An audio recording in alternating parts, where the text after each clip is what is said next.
Good morning, students.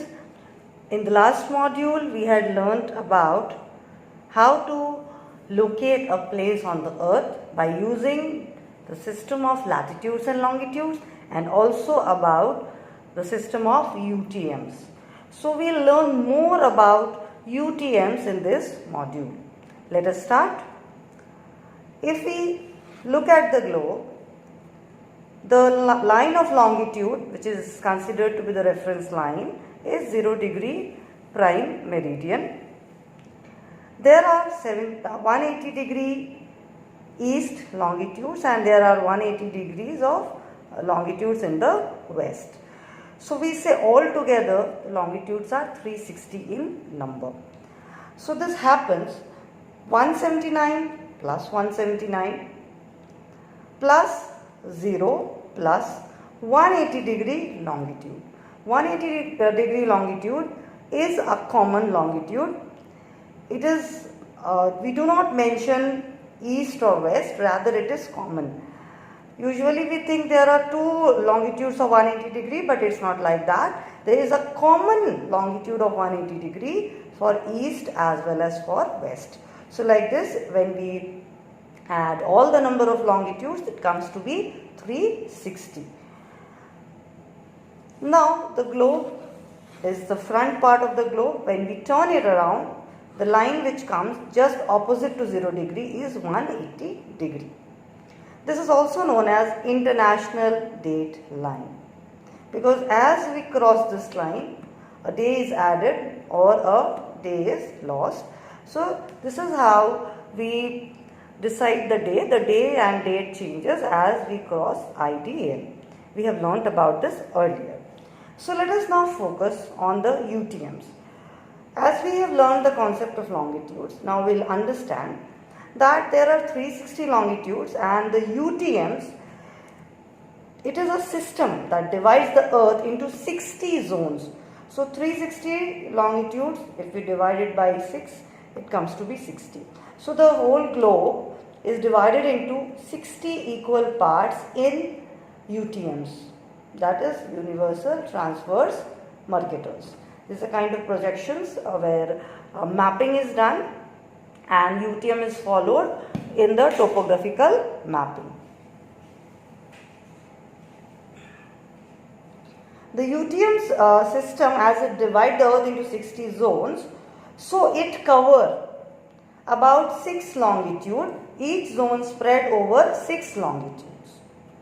Now if we take zone 1, zone 1 will start from 180 degree longitude and we will calculate it eastwards. Let us see. Zone 1 cover longitude 180 degree to 174 degree west.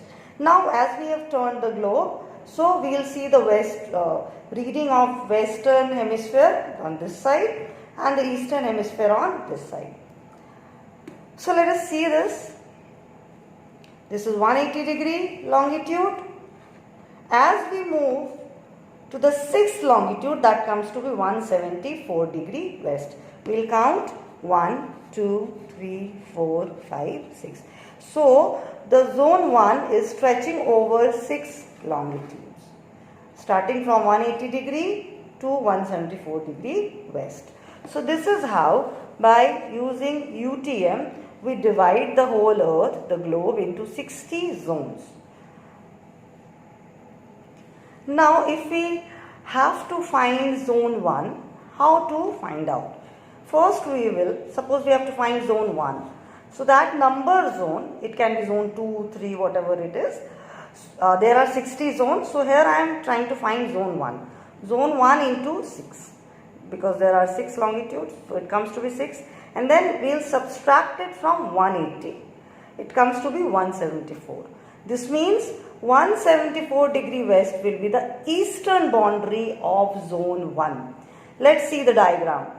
We start calculating from 180 and as we go to the 6th longitude, it comes to be 174 degree west. So 174 is the eastern boundary of zone 1. This whole area or the zone, which consists of 6 longitudes, it's stretching over 6 longitude, is zone 1. So the easternmost boundary of zone 1 is 174 degree west longitude. So I hope this is clear. To understand it better, we will take another example. Let us find zone 2. So to find zone 2, as I told you, the zone number here we multiplied with 6. So zone 2 we have to find, so we will multiply it with 6. It comes to be 12. Subtract it from 180. It comes to be 168. So 168 degree west will be the eastern boundary of zone 2. See the diagram. 174 we stopped here. Here the zone 1 ended.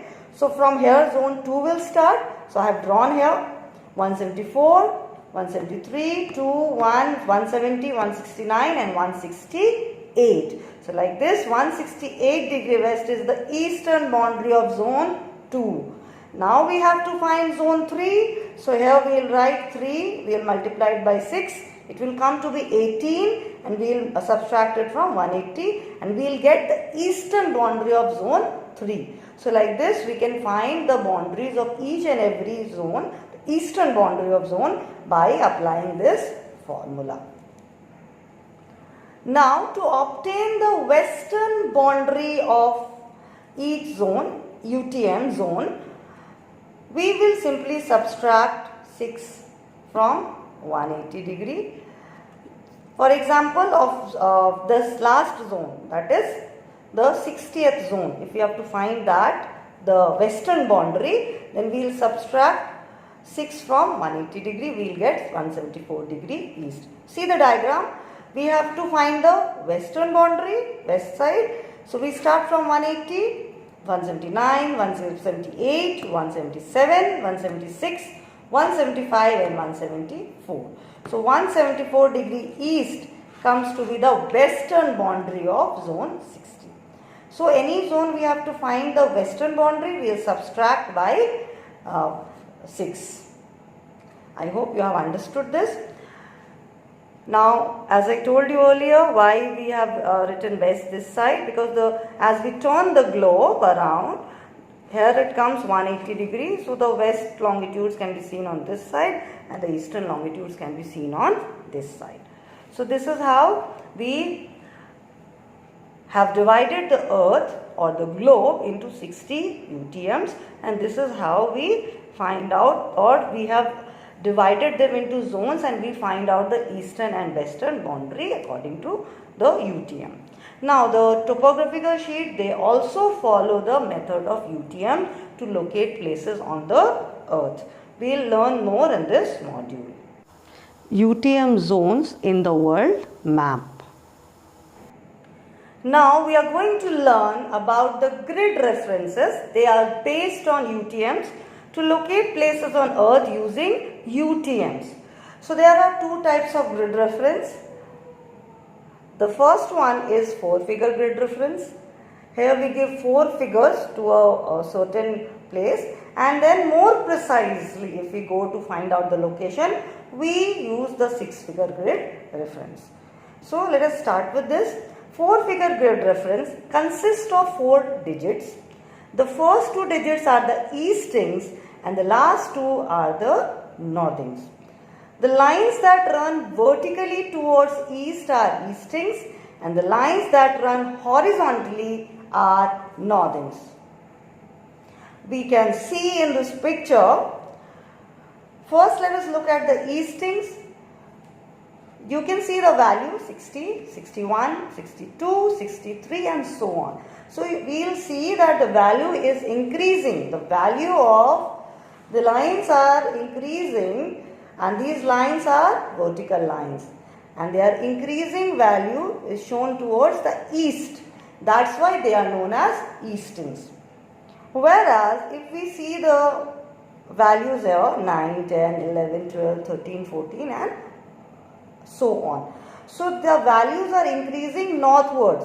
So they are called northings and these lines are horizontal lines. 9, 10, 11, 12, 13, 14 and so on. So like this, the value here is increasing northward, so they are known as northings, and here the value is increasing eastward, so they are known as eastings. Eastings are vertical lines and northings are horizontal lines. I hope you have understood this. Let us learn little more about 4-figure grid reference. A network of easting and northings form a number of squares called grid. 4-figure grid reference is used to locate places that fall within a particular square. So, if we take up this box, this is a grid. And if we have to find the location of any place, suppose we have to find the location of A, so we will find the location in the grid. Exact location we cannot find until we go for 6-figure grid reference. So in 4-figure grid reference, we will be told that in which square a particular place falls or a particular place is located. In the 4-figure reference, the first 2 figures are eastings and the last 2 figures are northings. Now students, if we calculate the 4-figure grid reference of A or of place B or of C, then we will take up first the 2 values of easting and the second 2 values will be of northings. The southwest corner of the map is the point of reference. So whenever we are studying a topo sheet and we are trying to locate a place, either the 4-figure or 6-figure grid reference, then we take up the reference point or the corner is the southwestern part of the map. In this topographical sheet, if I zoom in, you will be able to see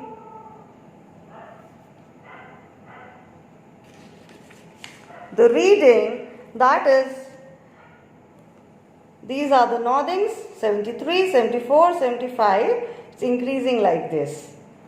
And if I show you the eastings, it's starting from 91, 92 and it's proceeding. It's increasing towards the east. So this map, we will take up the southwestern corner. So this is the southwestern corner of the map, because from here begins the value, that is for the northings also. From 73 it will start increasing towards north and from 91 it will start increasing towards east. So as the readings start from here, so we take it as a place of, or the corner, this corner is taken as the place for reference. From here only we start the value. The values increases towards north as well as towards east. So students, in the next module we will learn how to find out or locate a place on a topographical map using 4-figure grid reference.